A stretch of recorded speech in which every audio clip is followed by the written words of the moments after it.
तो दोस्तों एक बार फिर से स्वागत है आप सभी का आपके अपने favourite English learning channel scholar English पर। मेरा नाम है दीपिका कुमावत और मैं इस चैनल पर वेरियस कॉम्पिटिटिव एग्जाम्स के लिए इंग्लिश सब्जेक्ट टीच करती हूँ। तो बेसिकली आज के इस वीडियो में हम एक बहुत ही शानदार और एक बहुत ही इंटरेस्टिंग पोएम को डिस्कस करने वाले हैं जिसका नाम है sweetest love I do not go bye John Donne. तो चलिए हमारी पोएम में आगे बढ़ने से पहले सबसे पहले हम हमारे पोएट के बारे में थोड़ी बहुत इंफॉर्मेशन देख लेते हैं। तो दोस्तों अगर बात की जाए हमारे पोएट के बारे में तो जॉन डन, इनका जो जन्म है वो 1571 या फिर 1572 लंदन इंग्लैंड में हुआ था, जो कि यहाँ पर डेट और साल जो है वो कंफर्म नहीं की गई है। दोस्तों वो एक English poet, scholar, soldier, secretary, priest and lawyer थे। दोस्तों उन्हें फादर ऑफ मेटाफिजिकल पोएम्स भी माना जाता है। उनके कुछ फेमस वर्क्स है जैसे कि the sun rising, to his mistress going to bed, death be not proud, a valediction forbidding mourning etcetera. और लास्टली उनकी जो डेथ है वो 31 मार्च 1631 लंदन इंग्लैंड में हुई थी। तो दोस्तों ये तो हमने बात कर ली हमारे पोएट के बारे में। अब इसी के साथ हम आगे बढ़ेंगे और जानेंगे कि इस पोएम में हमें क्या बताया गया है, यानी कि इस पोएम का थीम और मैसेज क्या है, ये भी हम थोड़ा डिटेल में जान लेते हैं। तो चलिए आइए देखेंगे। तो दोस्तों अगर बात की जाए इस पोएम के बारे में तो ये जो पोएम है sweetest love I do not गो, ये जॉन डन की एक प्यार भरी पोएम है जिसमें वो अपनी बिलवड को समझा रहे हैं कि उनका जो दूर जाना है वो उनकी प्यार की कमी की वजह से नहीं है। इस पोएम में मेन फोकस है स्ट्रॉन्ग लव, थोड़ी देर की दूरी और फिर से मिलने का यकीन। दोस्तों पोएट जो है वो बार बार ये क्लियर करते हैं कि सच्चा प्यार जो है वो सिर्फ बॉडी से नहीं किया जाता बल्कि दिल और सोल का कनेक्शन होता है उसमें। इसलिए डिस्टेंस यानी कि दूरी या फिर मौत भी उसे कभी खत्म नहीं कर सकती। वो अपने बिलवड को डर और ओवर थिंकिंग से बचाने की कोशिश करते हैं, उसे समझाते हैं कि जैसे सूरज डूबकर फिर से निकलता है वैसे ही वो भी कभी ना कभी वापस आएंगे।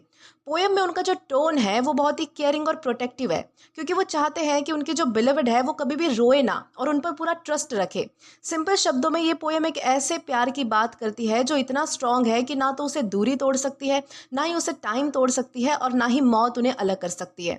तो दोस्तों यही है आज की हमारी इस पोएम का थीम या फिर कहे तो मैसेज। अब इसी के साथ हम इस पोएम में आगे बढ़ेंगे और इस पोएम का लाइन टू लाइन एक्सप्लेनेशन देखकर इसे अच्छे से डिटेल में समझने की कोशिश करेंगे। तो चलिए आइए शुरू करते हैं। अब दोस्तों यहाँ पर हमारे पोएम की सबसे पहली दो लाइंस आती है, sweetest love I do not go for weariness of thee. दोस्तों इस लाइन का सीधा मतलब है कि मेरी स्वीटेस्ट लव, यानी कि ये जो स्वीटेस्ट लव है वो हमारे जो पोएट है वो अपने बिलवड से कह रहे हैं कि स्वीटेस्ट लव मैं तुमसे दूर इसलिए नहीं जा रहा हूँ क्योंकि मैं तुमसे थक चुका हूँ। यहाँ पर ये जो स्वीटेस्ट लव है ऐसा बोलकर जो है वो हमारे जो पोएट है वो अपने बिलवड को बहुत ही प्यार से बुला रहे हैं, मतलब कि वो उनके लिए बहुत ही स्पेशल है, बहुत ही खास है। और I do not go for weariness of thee का सिंपल मतलब है कि मैं तुमसे बोर होके या फिर तुमसे थक कर कहीं पे जा नहीं रहा। मतलब अब पोएट यहाँ पर क्या कहना चाहते हैं वो समझो। दोस्तों उन्हें पता है, यानी कि हमारे पोएट को पता है कि जब भी कोई दूर जाता है तो सामने वाला ये सोच सकता है कि शायद अब प्यार कम हो गया है या फिर शायद वो इंसान अब जो है वो मतलब कि मुझसे थक गया है। ऐसा ऐसा जो ख्याल है वो हमारे मन में बहुत बार आता है।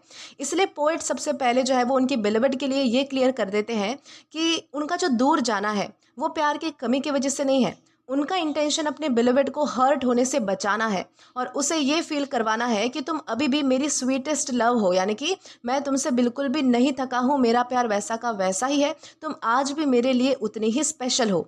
यानी कि वो दूरी को प्यार से अलग कर रहे हैं ताकि उनके बिलवड के दिल में जो है वो कोई भी गलत तरीके का डाउट ना रह जाए। तो दोस्तों इस तरीके से यहाँ पर हमारी इन दो लाइंस में हमें समझाया गया है। दोस्तों आगे हमारे पोएट कहते हैं, nor in hope the world can show a fitter love for me. दोस्तों इस लाइन का सिंपल मतलब ये है कि और मैं इस उम्मीद में भी नहीं जा रहा कि दुनिया मुझे तुमसे ज़्यादा अच्छा प्यार देने वाली कोई और लड़की दिखा देगी। यानी कि यहाँ पर पोएट क्या कह रहे हैं, तो वो ये कह रहे हैं कि मैं इसलिए भी तुमसे दूर नहीं जा रहा हूँ कि मुझे लगे कि शायद बाहर में दुनिया में जो है वो मतलब कि तुमसे कोई बेटर मुझे मिल जाएगा। अ फिटर लव फॉर मी इसका मतलब होता है कोई ऐसा प्यार जो मुझ पर तुमसे ज़्यादा सूट करे या फिर मुझसे जो है वो तुमसे ज़्यादा अच्छी तरीके से मैच कर पाए। यानी कि अभी यहाँ पर पोएट क्या कहना चाहते हैं, तो वो ये कह रहे हैं कि उनका जो प्यार है वो बिल्कुल पक्का है, वो कंपेयर नहीं कर रहे और ना ही उन्हें किसी और की तलाश है। यानी कि हमारी जो पोएट की बिलोवेड है, यानी कि जो प्रेमिका है, उनको लग सकता है कि ये जो है वो अगर कहीं पर जा रहे हैं तो मुझसे कोई बेटर तलाश में जा रहे हैं, यानी कि मुझसे भी कोई अच्छी लड़की देखने जा रहे हैं। शायद मैं मुझसे ये थक चुके हैं, ऐसे जो थॉट्स हैं वो हमारे पोएट के बिलोवेड के मन में चल रहे हो सकते हैं। तो यहाँ पर हमारे जो पोएट है वो उन्हीं थॉट्स को क्लियर कर रहे हैं कि मैं जो है वो तुमसे कोई बेटर ढूँढने के लिए कहीं जा ही नहीं रहा, क्योंकि मेरा जो प्यार है, मेरा जो लव है, वो सिर्फ़ तुम्हारे लिए है, तुम्हारे तक ही पक्का है, तुम्हारे तक ही सीमित है, मुझे किसी और की तलाश नहीं है। यानी कि हमारे पोएट का इंटेंशन अपने बिलोवेड के दिल से डर निकालना है कि शायद वो किसी और को ढूँढने जा रहे हैं। यानी कि हमारी जो पोएट की बिलोवेड है, उनके मन में क्या डर है कि वो कहीं पे किसी और को ढूँढने जा रहे हैं, तो यही डर वो क्लियर करना चाहते हैं। वो क्लियर कर रहे हैं कि दुनिया चाहे कितनी ही बड़ी हो, उनके लिए सबसे सही और सबसे परफेक्ट प्यार वही है जो उनकी बिलोवेड से उन्हें मिलता है। मतलब उनका जाना किसी नए प्यार की होप में नहीं है, बल्कि कुछ और ही वजह है। लेकिन प्यार के मामले में वो बिल्कुल श्योर है कि उन्हें जो है वो कभी भी अपनी बिलोवेड से बेटर प्यार कहीं पे भी मिल नहीं सकता। तो दोस्तों इस तरीके से यहाँ पर हमें समझाया गया है।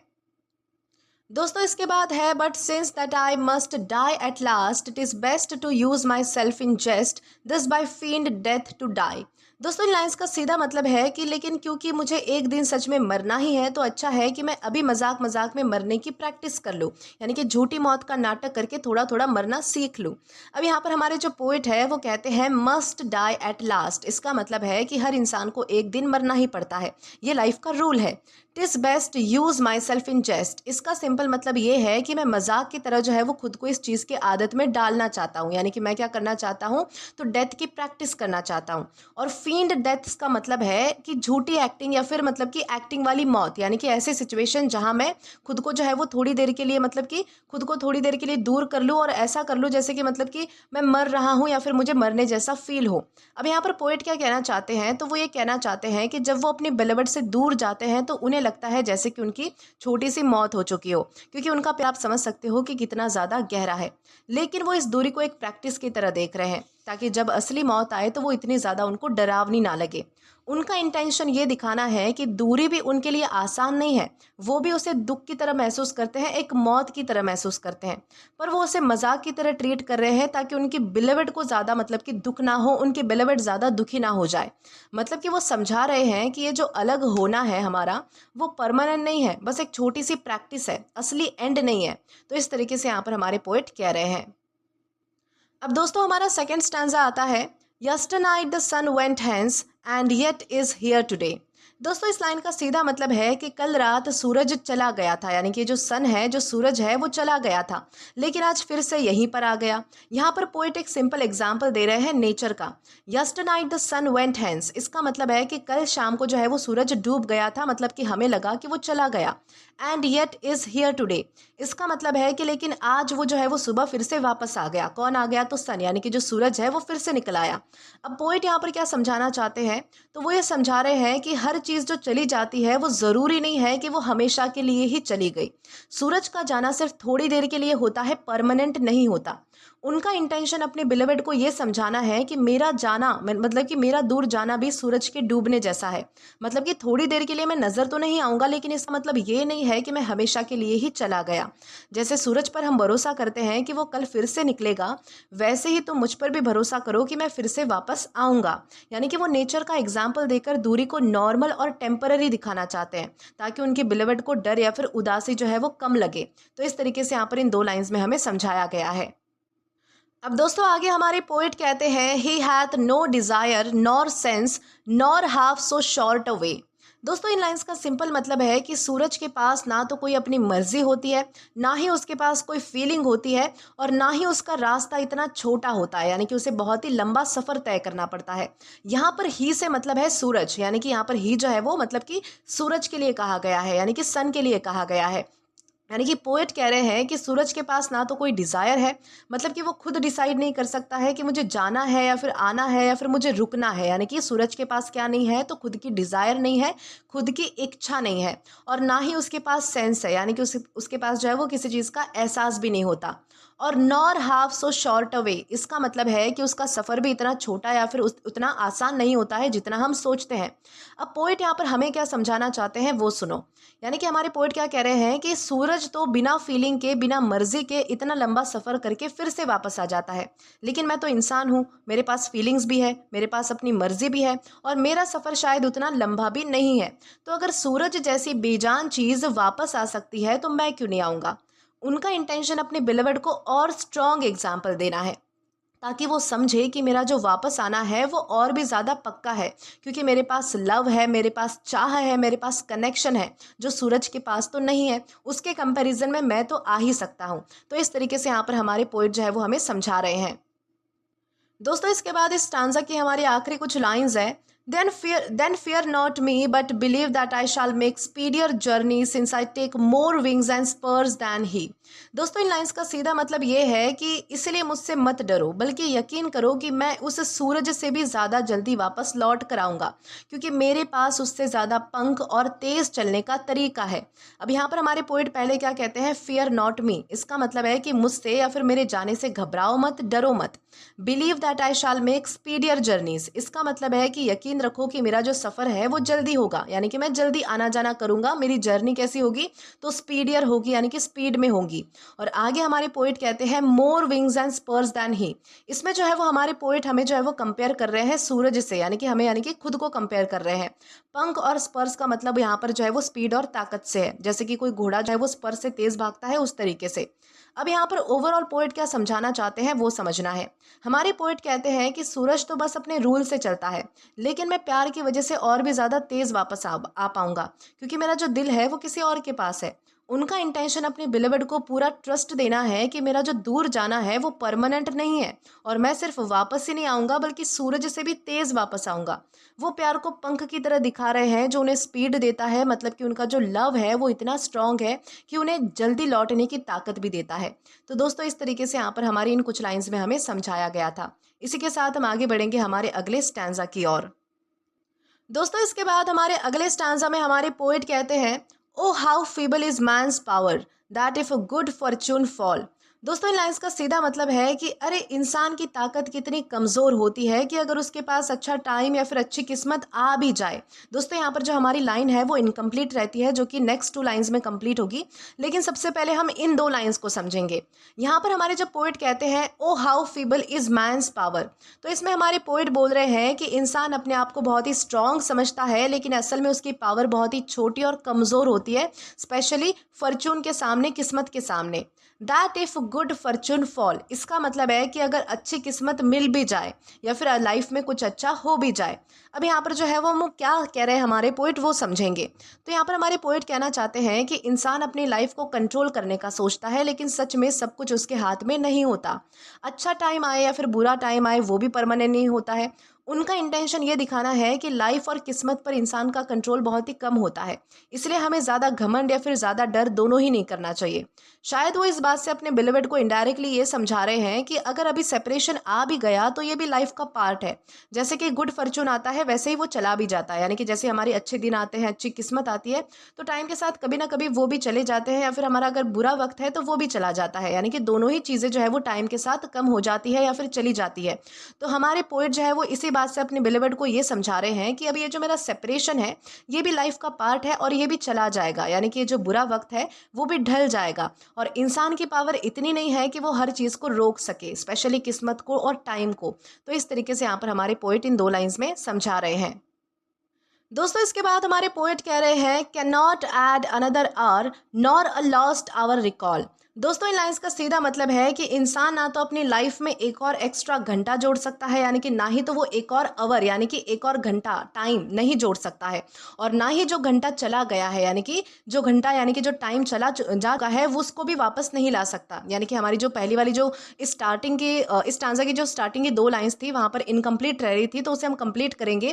तो यहाँ पर क्या कहा गया था कि इंसान के पास, यानी कि पहली वाली 2 लाइन्स में क्या कहा गया था कि इंसान की ताकत इतनी कमज़ोर होती है कि अगर उसके पास अच्छा टाइम आ भी जाए, अच्छी किस्मत आ भी जाए, तो वो जो है वो ना ही तो किसी टाइम को और ऐड कर सकता है अपनी लाइफ में, और ना ही जो टाइम बीत चुका है उसे निकाल सकता है। इस तरीके से हमें इस लाइन को कंटिन्यू करना है।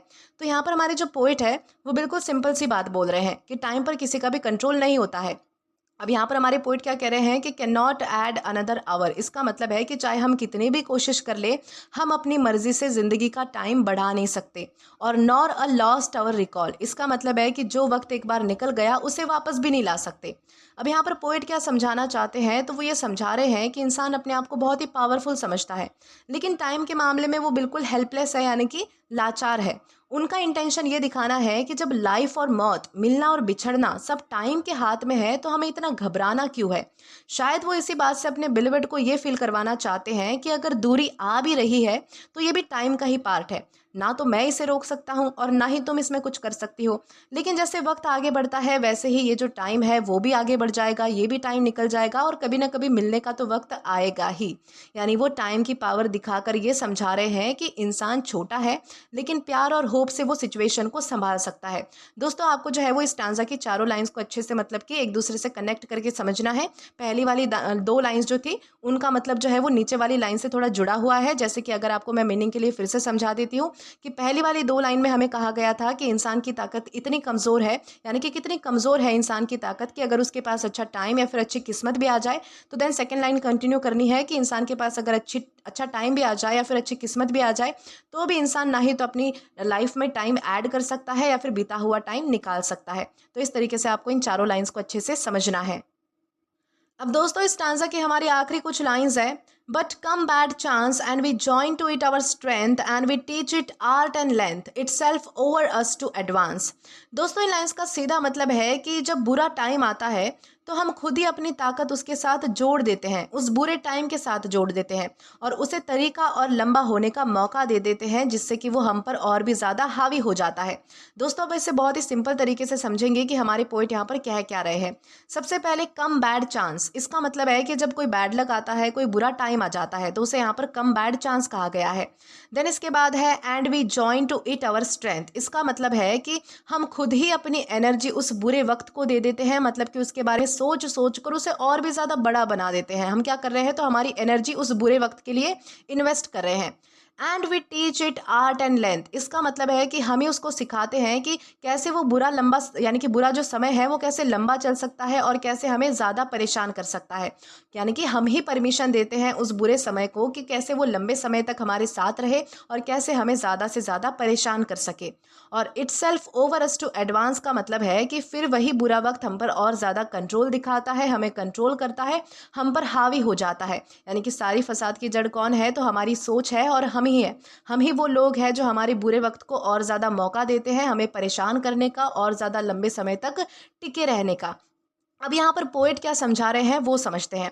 हमारे पोएट कह रहे हैं कि बुरा टाइम जो है वो कभी भी खुद इतना ज़्यादा पावरफुल नहीं होता है, लेकिन हम अपने डर से, हमारी टेंशन से, ओवर थिंक से उसे और भी ज़्यादा स्ट्रांग बना देते हैं। उनका इंटेंशन अपने बिलीवर्ड को ये समझाना है कि सेपरेशन या फिर मुश्किल को इतना मत सोचो कि वो और भी ज़्यादा बड़ी लगने लगे, और भी ज़्यादा बुरी लगने लगे। अगर हम हिम्मत रखें और पॉजिटिव सोचे तो बुरा वक्त इतना ज़्यादा हावी हम पर नहीं होगा।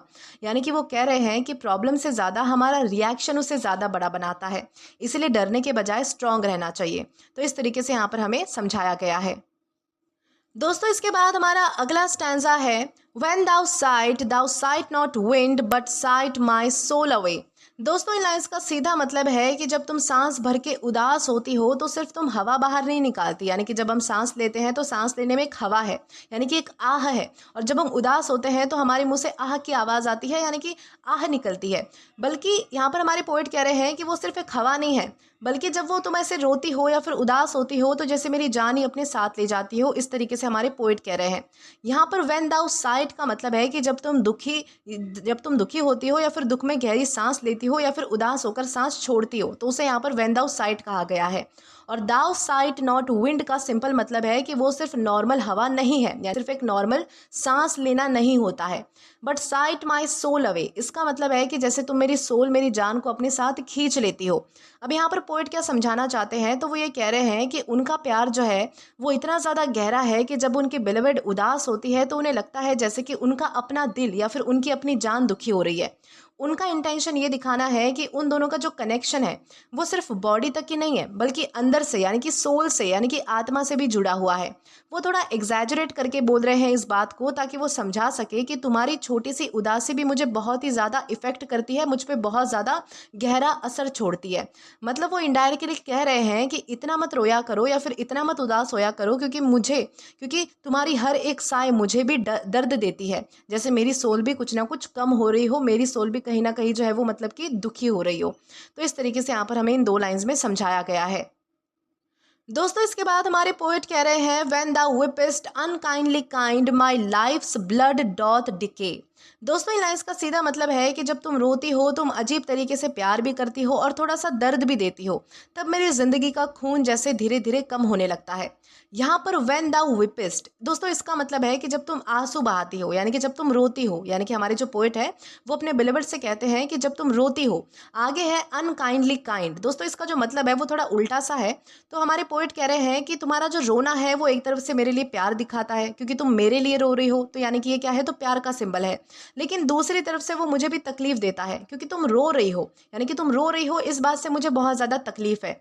और आगे हमारे पोएट कहते हैं माई लाइफ्स ब्लड डॉथ डिके, इसका सिंपल मतलब है कि मेरे जो जीने का जोर है, मेरी जो एनर्जी है, जैसे कि धीरे धीरे खत्म हो जाती है ये सब देखकर, यानी कि मेरा जो खून है वो बहुत ही जलने लगता है। अब पोएट यहाँ पर क्या समझाना चाहते हैं, वो ये समझा रहे हैं कि उनका जो प्यार है वो इतना ज़्यादा गहरा है कि जब उनकी बिलवेड रोती है तो उन्हें लगता है कि जैसे उनकी अपनी जान कम हो रही हो। वो थोड़ा बड़ा चढ़ा कर बोल रहे हैं इस बात को ताकि वो ये फील करवा सके कि तुम्हारा जो दुख है वो मुझे सीधा हर्ट करता है। उनका इंटेंशन अपनी बिलवेड को ये बताना है कि तुम्हारा रोना सिर्फ तुम्हारा नहीं है बल्कि वो मुझे भी तोड़ देता है, इसलिए प्लीज़ इतना मत रोया करो।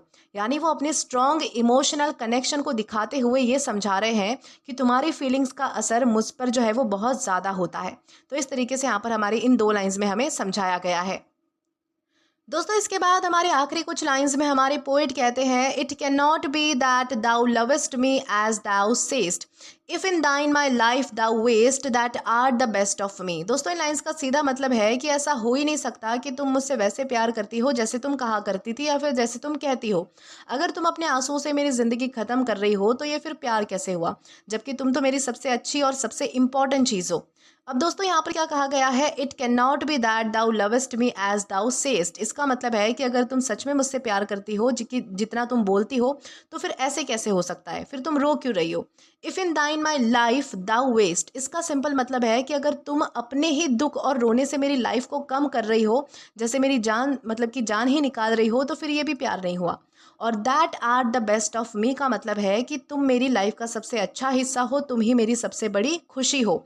यानी कि यहाँ पर हमारे पोएट जो है वो थोड़ा कंफ्यूज करके बोल रहे हैं कि अगर तुम रो रही हो तो उससे मेरी लाइफ कम हो रही है, मेरी जान निकल रही है, तो फिर ये जो प्यार है वो मुझे कम कर रहा है, मेरी लाइफ को कम कर रहा है। लेकिन अगर तुम रो भी रही हो तो मेरे ही लिए रो रही हो। तो इस तरीके से यहाँ पर जो है वो थोड़ा कन्फ्यूज़ किया है हमारे पोएट ने कि तुम इतना ज़्यादा रो मत क्योंकि उससे मुझे ही तकलीफ होगी। अब पोएट यहाँ पर क्या कहना चाहते हैं वो समझते हैं। वो हमारे पोएट कह रहे हैं कि अगर तुम मुझसे प्यार करती हो तो इतना मत रो क्योंकि तुम्हारा रोना मुझे तोड़ देता है। वो थोड़ा इमोशनल तरीके से समझा रहे हैं कि तुम मेरी स्ट्रेंथ हो, मेरी बेस्ट पार्ट हो, और अगर तुम ही उदास रहोगी तो मेरी लाइफ का क्या होगा। उनका इंटेंशन अपने बिलीवर्ड को जेंटली ये समझाना है कि ये जो ट्रू लव होता है वो एक दूसरे को स्ट्रॉन्ग बनाता है, कमज़ोर नहीं बनाता। इसलिए अगर तुम मुझसे प्यार करती हो तो खुद को संभालो क्योंकि तुम ही मेरी सबसे इम्पॉर्टेंट चीज़ हो, बेस्ट पार्ट हो, यानी कि मेरा बेस्ट हो। तो इस तरीके से यहाँ पर हमें स्टांजा में समझाया गया है। दोस्तों इसी के साथ हम आगे बढ़ेंगे हमारे आखिरी स्टांजा की ओर। तो दोस्तों इसके बाद हमारे आखिरी स्टांजा की शुरुआती लाइंस है let not thy divining heart forethink me any ill. दोस्तों इन लाइन्स का सीधा मतलब है कि अपने अंदाज़ा लगाने वाले दिल को ये मत सोचने दो कि मेरे साथ कुछ बुरा होने वाला है।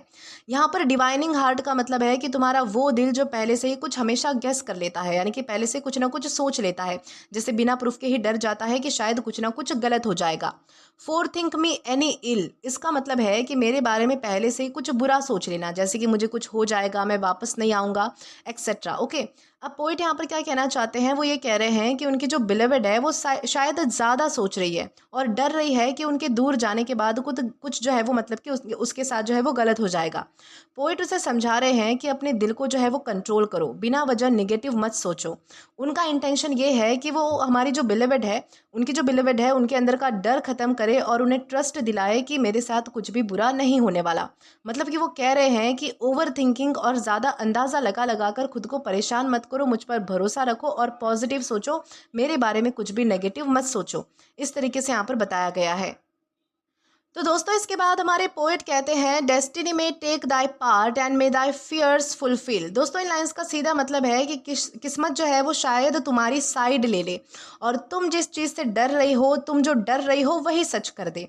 यहाँ पर डेस्टिनी में टेक दाई पार्ट का मतलब है कि किस्मत तुम्हारे डर के साथ हो सकती है। मतलब अगर तुम बार बार बुरा सोचोगी तो शायद जो है वो मतलब कि किस्मत भी वही होने देगी और वही कर देगी।